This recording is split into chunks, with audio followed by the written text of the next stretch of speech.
We got the guru. I helped you get this job, dude. That's why you're here. Yeah. Somewhat. So we're cleaning this up, pumping this out, and there's a sump pump somewhere in there. So our objective is to drain this and then cut the pump out, and that's it. So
all right, there we go. It's all pumped out. Stereotype is true.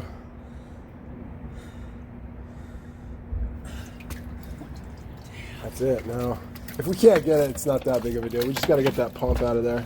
Gloves in the front? That's all right. Not worried about it. So then, undo that. That's the check valve right there.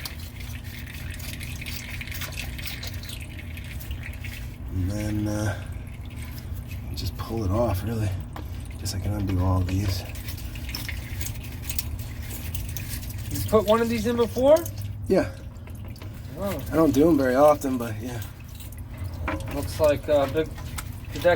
Well, yeah, that's interesting. That guy called for one location, then he sent you out here. That's a good sign, bro. What do you think? Of course. I knew I'd always start a business with you. And I met Tatum on this night too. Good sign. There we go. Is it God saying stay sober? Of course. Yes, it is, my friend. For sure. So there's the sump pump. All right, well that's that. I'll lift that up. Honestly. There you have it. All done. That's it. Nasty. Put the grates Heavy, back. nasty. I'll help you.